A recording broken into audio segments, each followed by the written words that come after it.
Welcome to Devotionary, where we make the Bible accessible and applicable. Israel is still on the wrong side of the Jordan. They have yet to cross over, and it was because God had work for them to do on the east side of the river. According to God's command and with His divine help, they defeated the armies of Og and Sihon, capturing their cities and putting all their inhabitants to the sword. These battles on the eastern side of the Jordan had to take place before Israel could begin their conquest of Canaan. And God had good reasons for requiring these seemingly unnecessary battles. He was preparing the Israelites for the years of warfare that loomed before them, and was revealing that what He did east of the river, He could do in Canaan as well. But before they had time to celebrate their God-ordained victories over the Amorites, Moses found himself faced with a potential problem.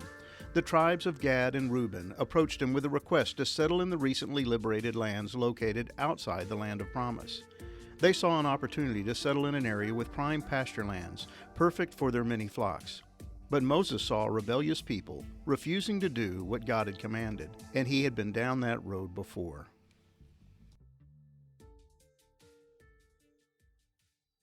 When we took possession of this land at that time, I gave to the Reubenites and the Gadites the territory beginning at Aroer, which is on the edge of the valley of the Arnon, and half the hill country of Gilead with its cities. The rest of Gilead and all Bashan, the kingdom of Og, that is, all the region of Argob, I gave to the half-tribe of Manasseh. All that portion of Bashan is called the land of Rephaim. Jair the Manassite took all the region of Argob, that is, Bashan, as far as the border of the Geshurites and the Maacathites, and called the villages after his own name, Havoth Jair, as it is to this day. To Machir I gave Gilead, and to the Reubenites and the Gadites I gave the territory from Gilead as far as the valley of the Arnon, with the middle of the valley as a border, as far over as the river Jabbok, the border of the Ammonites. The Arabah also, with the Jordan as the border from the Chinnereth as far as the sea of the Arabah, the salt sea, under the slopes of Pisgah on the east. And I commanded you at that time, saying, The Lord your God is giving you this land to possess. All your men of valor shall cross over armed before your brothers, the people of Israel. Only your wives, your little ones, and your livestock, I know that you have much livestock, shall remain in the cities that I have given you, until the Lord gives rest to your brothers, as to you. And they also occupy the land that the Lord your God gives them beyond the Jordan. Then each of you may return to his possession which I have given you. And I commanded Joshua at that time, Your eyes have seen all that the Lord your God has done to these two kings. So will the Lord do to all the kingdoms into which you are crossing. You shall not fear them, for it is the Lord your God who fights for you. Deuteronomy 3, verses 12 through 22. After God had given Israel a decisive victory over Og and his forces, Moses found himself faced with yet another test of his leadership capabilities. Over the last 40 years, while serving as Israel's deliverer, guide, and spiritual advisor, Moses had been forced to deal with a variety of unwelcome and unwarranted attacks on his leadership. There had been countless occasions when the people grumbled and complained to Moses over their circumstances. They had blamed him for their lack of food and water. Then when God had miraculously provided them with quail and manna to eat, they ended up whining to Moses about the lack of variety in their diet. At one point, Moses was even forced to deal with an attempted coup led by his own brother and sister. Aaron and Miriam had become jealous of his power and authority and set themselves up as equally anointed by God to lead the people of Israel, claiming, Has the Lord indeed spoken only through Moses? Has he not spoken through us also? Numbers 12, verse 2. But their inflated sense of self-worth proved to be unwarranted because God stepped in and shut down their unjustified rebellion. But the greatest test of Moses' leadership had been the refusal of the people of Israel to cross over into the land of Canaan. That had been the primary point behind God's call of Moses. Not only was he charged with redeeming the people from their captivity in Egypt, but he was to lead them to the land of promise. And when that first generation had refused to take possession of the land, the stock value of Moses' leadership had taken a precipitous fall. It had to have been extremely demoralizing to walk away from the land he had worked so long and hard to reach.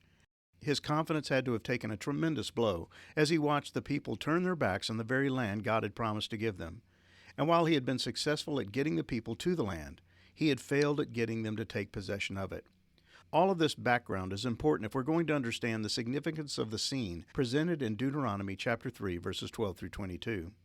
After the victory over Bashan, the tribes of Gad and Reuben approached Moses with a surprising request.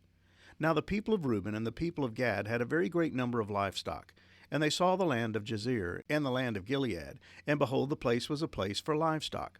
So the people of Gad and the people of Reuben came and said to Moses and to Eleazar the priest and to the chiefs of the congregation, Adaroth, Dibon, Jazer, Nimrah, Heshbon, Elealeh, Sebam, Nebo, and beyond. The land that the Lord struck down before the congregation of Israel is a land for livestock, and your servants have livestock. And they said, If we have found favor in your sight, let this land be given to your servants for a possession. Do not take us across the Jordan. Numbers 32, verses 1 through 5. As Moses listened to the words of the people of Gad and Reuben, he had to have thought to himself, Here we go again.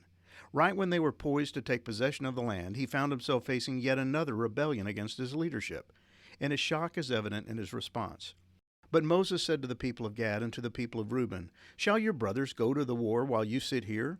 Why will you discourage the heart of the people of Israel from going over into the land the Lord has given them? Your fathers did this when I sent them from Kadesh Barnea to see the land.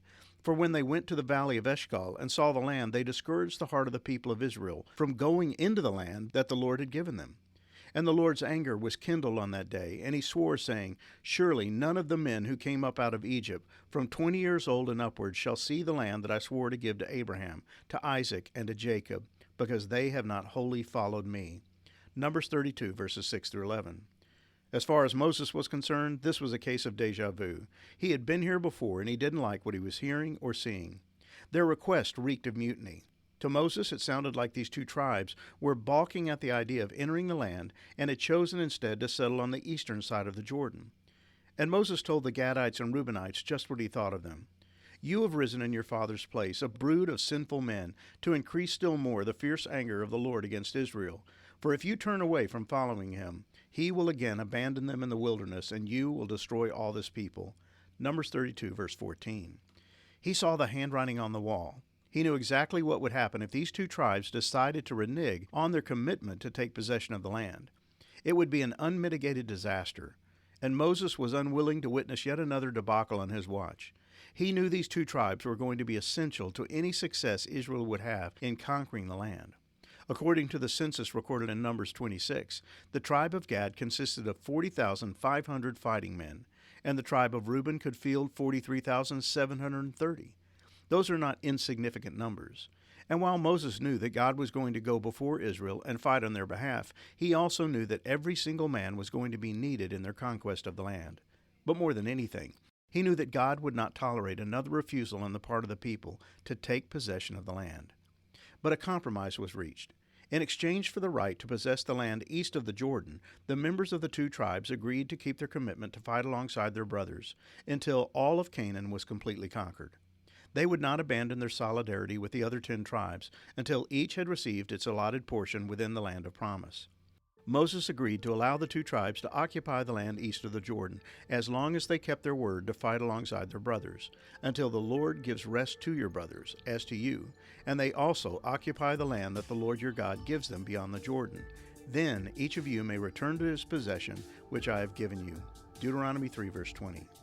And Moses used the God-given victory over the land east of the Jordan as incentive to Joshua and the people of Israel.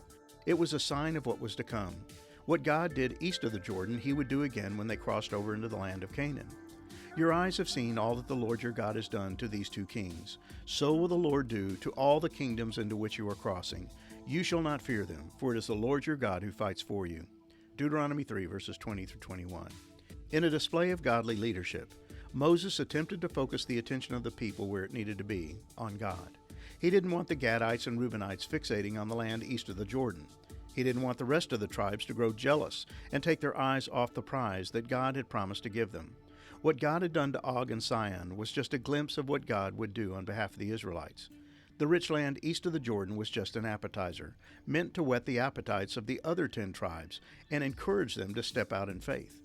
God had given land to the tribes of Gad and Reuben, but he had even more in store for the rest of his people.